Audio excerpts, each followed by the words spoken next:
For Eric J on Sports, I'm Eric J, and this is what I think. Right now, it's WrestleMania season, and in accordance with WrestleMania season, it's also the season of the WWE Hall of Fame. Now, I've written several pieces in the past, and links to those pieces will be in the description box below this video. But I've written several pieces in the past about the WWE Hall of Fame and people who deserve to be in and people who don't deserve to be in, people who are being omitted for reasons that doesn't make sense. But I wrote them with the understanding that the WWE Hall of Fame is, in fact, controlled by the whims of the owner of the company. But regardless of that, there are people in the WWE Hall of Fame right now who I don't feel belong in, but there are some people who truly, because of their contributions to professional wrestling, deserve to be in any Hall of Fame that exists, including the WWE Hall of Fame, because if you understand the WWE Hall of Fame, they induct WWE talents, they induct talents from outside of WWE, they induct legends, they induct celebrity inductees, they do all of these things. So if you're going to do this, then there are some people who are truly being omitted who deserve to be in. The reasons they're not in is immaterial, the reasons they're not in has nothing to do with this list. But there are people who deserve to be in. So I thought right now what I would do is give you my list of the top 10 in no particular order performers who deserve to be in the WWE Hall of Fame. But before I do that, let me give you my honorable mentions. The first honorable mention would be Michael Cole, the announcer. Michael Cole has been with the WWE for 30 years-ish now. And just like Jim Ross, Michael Cole became the voice of WWE. So just for that reason alone, he deserves to be in the WWE Hall of Fame. He also had a WrestleMania match where he won, so he deserves to be in the WWE Hall of Fame. The other honorable mention is Brian Pillman. Now, a lot of people like to give themselves credit for being the catalyst for the Attitude Era. Different wrestlers like to say, oh, if it wasn't for me, then there would be no Attitude Era. Paul Heyman likes to say, if it wasn't for me in ECW, there would be no Attitude Era. But you can look at Brian Pillman's loose cannon character that he created in WCW and took to WWE before he passed away and say truly that his loose cannon character may have in some way played a part in the creation or the beginnings of the Attitude Era in professional wrestling. And all you have to do is look back at his feud with Steve Austin, and if you haven't seen it, go find the video of Steve Austin attacking Brian Pillman in his home, and I will say no more than that if you haven't seen it. Go find that video, and you'll truly be able to see how Brian Pillman's loose cannon character may have played a part in the creation of the Attitude Era. But now those are my honorable mentions. Here now are the 10 performers I feel belong in the WWE Hall of Fame, as I said, in no particular order. The first one, Shane Douglas. Shane Douglas performed in WWE. He's a former Intercontinental Champion, and he performed in WCW, and he won titles there. But there might not be an ECW as we remember ECW without Shane Douglas. Shane Douglas was competing with Too Cold Scorpio for the NWA World Heavyweight Championship. And ECW, Eastern Championship Wrestling at the time, based out of Philadelphia, which used to be Tri-States Wrestling, booked by Eddie Gilbert, was under the NWA banner. Shane Douglas won the match, Shane Douglas won the title, and then threw the title on the floor and said that the NWA title and its history was nothing, and the ECW title was the real world championship, and he declared the era of Extreme Championship Wrestling. That moment alone, and the fact that he dominated ECW during his time there as world champion, makes him a Hall of Fame caliber performer. And he deserves to be in the WWE Hall of Fame. His issues with WWE, as I said, notwithstanding, that's going to be the theme through this entire list. But Shane Douglas deserves to be in the WWE Hall of Fame. Mike Rotunda. Mike Rotunda won the WWE or the WWF Tag Team Championships twice with Barry Windham. Then he came back and won them 3 more times as IRS with Ted DiBiase. IRS was a character and a gimmick that turned into a sound talented professional wrestler, which was what Mike Rotunda was anyway. He also won several championships over in WCW. And the fact that whenever there is a gimmick situation, some new guy talks about old guys and then Mike Rotunda comes out as IRS and beats him up, or there's a gimmick battle royal and IRS is involved in the gimmick battle royal and somebody's talking about money in the back and IRS is in the back talking about money, or every year at tax time during April, they would bring Mike Rotunda out to talk about the IRS and taxes. Just the fact that that gimmick and that character keeps showing up on television, and the fact that he was an agent and a producer for WWE in the last few years before he was let go, and before all the big releases in 2020 and 2021, both of his sons, Bray Wyatt and Bo Dallas, were there. Mike Rotunda deserved to be in the Hall of Fame, and he could have been inducted by Bray Wyatt and Bo Dallas. So that's one that WWE needs to correct soon. Sabu. As I said, a lot of guys give themselves credit for creating things within the Attitude Era. But Sabu's style of wrestling, not just the going through tables, not just any of that stuff, but Sabu's style of wrestling, his hyper daredevil style, is the style that most of the young guys are emulating today. People want to say, because it's more, I guess, politically correct in a wrestling politics kind of way, that the young guys are emulating Rey Mysterio or Eddie Guerrero or Rob Van Dam or any of those guys. But if you truly watch Sabu's matches, his early matches in ECW, not the blood and guts barbed wire matches or any of that stuff, but if you truly watch Sabu's artistry, then you see shades of Sabu in nearly every aerial wrestler in the sport today. Sabu deserves to be in the WWE Hall of Fame, aside from the fact that he's one of only two guys that won all three titles in ECW. Lex Luger. Now, I know a lot of people are upset with Lex Luger because Miss Elizabeth passed away because she and Lex were doing drugs and there was a mishap. Okay. But Lex Luger was a top talent in both WCW and WWE.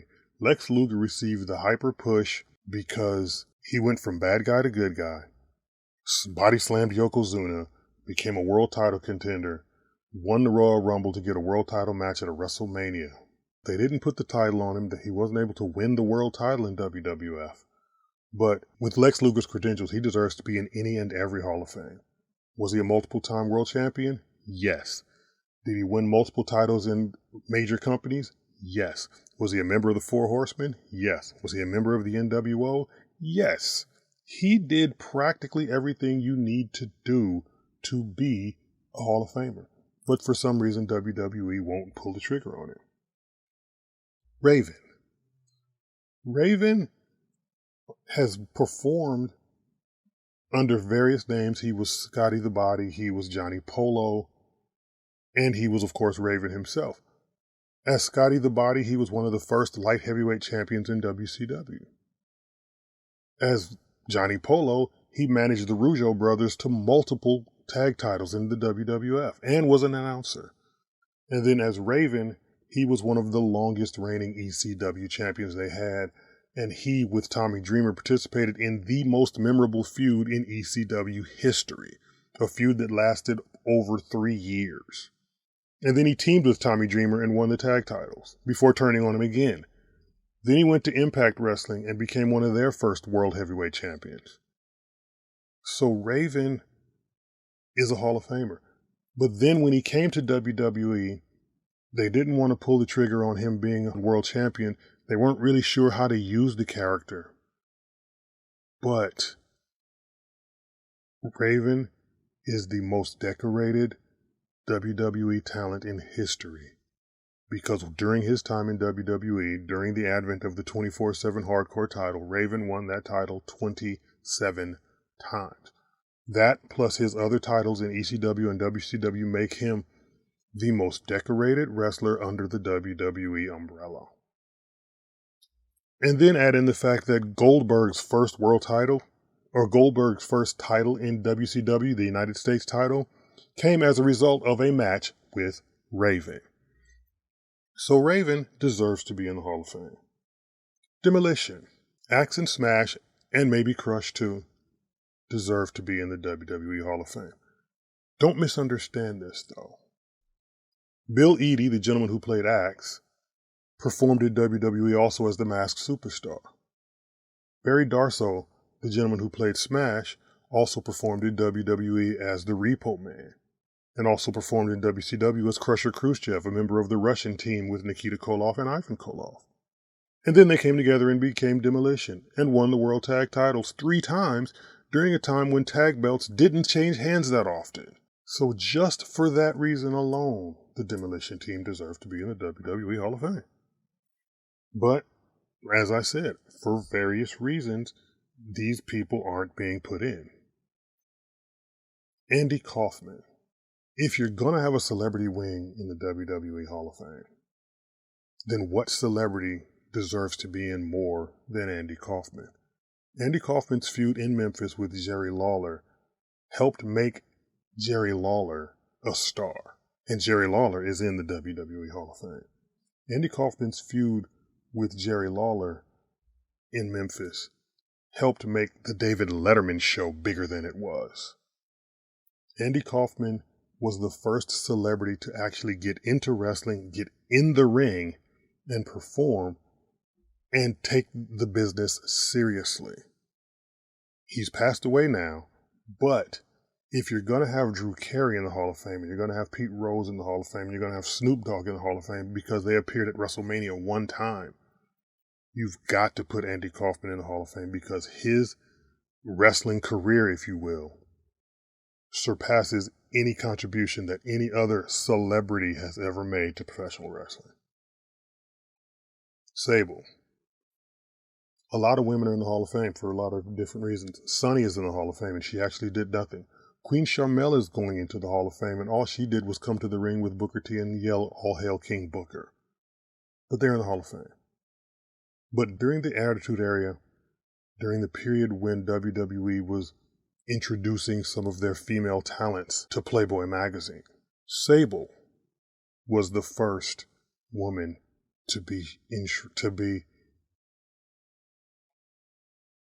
Sable was the first woman to be featured in Playboy magazine before China, and Sable's issue was the biggest selling issue ever before China's. Sable was also a WWE Women's Champion, and just because she left the company at odds with Vince McMahon, that's no reason to not put her in the Hall of Fame. WWE and Vince McMahon have mended fences with a lot of people. They mended fences with Hall and Nash. They mended fences with China. They mended fences with the Ultimate Warrior and Randy Savage. So Sable also deserves to go in. She is one of the most influential women in the company's history. Rick Martel. When you look at the history of the American Wrestling Association, the champions that you'll remember are Vern Gagne, Nick Bockwinkel, Stan Hansen. But don't forget Rick Martel. Rick Martel has the second longest AWA title reign in history. Rick Martel is the reason that Stan Hansen became World Heavyweight Champion.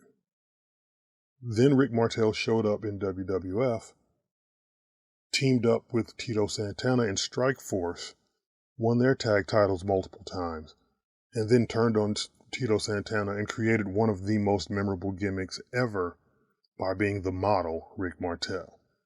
That gimmick led to the first ever blindfold match at WrestleMania, and that gimmick was remembered years later. But for some reason, former AWA champion, former WCW television champion, former WWF tag champion, and the model gimmick is not enough to get Rick Martel into the WWE Hall of Fame. Maybe he's at odds with the company too, who knows? But he deserves to be in. And finally, the Great Muta. I know he never wrestled in WWE. I know that. But neither did Tenryu or any of the other Japanese talents who were inducted in the Hall of Fame. But think about this. Mondo Guerrero, Eddie Guerrero's brother, invented the moonsault. But the Great Muta brought it to America and made it popular. You look at anybody's moonsault, that's an influence from the Great Muta. You look at Kenny Omega's power drive elbow and Kenny Omega's snapdragon suplex. Those are the Great Mutas. You look at Aleister Black, Malachi Black blowing mist. That's the Great Muta. A lot of what wrestlers do today was inspired by Keiji Muto, the Great Muta, when he came to the United States, first in Texas and then to WCW, and feuded with Sting and Ric Flair. A lot of what a lot of these high flyers do was influenced by the Great Muta. And I know I said a lot of it was influenced by Sabu. You have to have seen both guys to know what I'm talking about. But he brought the moonsault, he brought blowing mist, he brought the power drive elbows and the snapdragon suplexes to America. So he is an influential character in the business. So he deserves to be in the WWE Hall of Fame also. So that's my list of the 10 plus 2 honorable mentions, performers who have been omitted and deserve to be inducted into the WWE Hall of Fame. I'd like to hear your list in the comments below, or any name that you think that I might have left off. Remember to like and share this video and subscribe to this channel, and follow me on Facebook at Eric J on Sports 1 and on Instagram and Twitter at Eric J on Sports. And for Eric J on Sports, I'm Eric J, and this is what I think.